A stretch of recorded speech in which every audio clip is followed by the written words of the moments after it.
இப்போ இவருடைய பதவி பிரமாணம் நேற்று நடந்தப்ப நிறைய டிஜிபிகள் போல அவங்களுடைய பலர் பேர் வந்து இந்த பட்டியலில் இருந்துச்சு, அதனால தவிர்த்தாங்கன்னு ஒரு சர்ச்சை. அப்புறம் சென்னை கமிஷனர் போகலை அப்படின்னு ஒரு சர்ச்சை போயிட்டு இருந்துச்சு. இப்போ காலைல பார்த்துருக்காரு போருக்கு. ஸோ இதை எப்படி சார் புரிஞ்சுக்கிறது? அது தனக்கு கீழே இருக்கக்கூடிய அந்த பட்டியலில் கீழே இருக்கக்கூடிய ஒருத்தருக்கு அந்த போஸ்ட் கிடைச்சிருக்கப்போ கிடைக்காதவங்களுக்கு மனசு கஷ்டம் ஏற்படுறது நியாயம்தான். ஆனால் அதுதான் காரணமா அப்படிங்கிறது நமக்கு தெரியாது.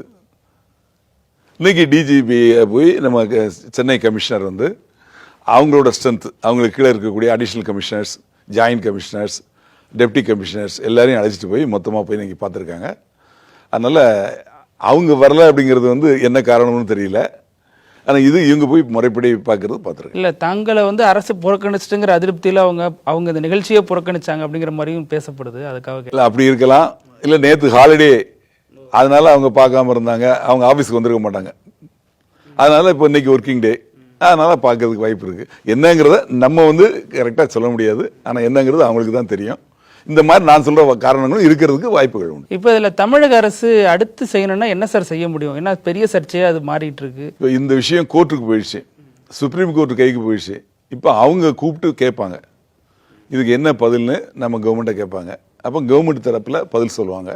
அவங்க என்ன பதில் சொல்கிறாங்களோ அதை பொறுத்து அவங்க உத்தரவு பிறப்பிப்பாங்க. அந்த உத்தரவு தான் நிரந்தரமானது. அந்த உத்தரவின்படி தான் நடக்கும். இவர் வெறும் பொறுப்பு டிஜிபி தான், தற்காலிக டிஜிபி தான். ஆனால் இதற்கு ஏன் எவ்வளோ சர்ச்சை எழுதுங்கிறத எப்படி புரிஞ்சுக்கிறது சார்? அதான் நான் சொன்னேன் இல்லையா, ஒரு முக்கியமான போஸ்ட். அந்த முக்கியமான போஸ்ட் வந்து இப்போ முக்கியமான நேரம் வேற.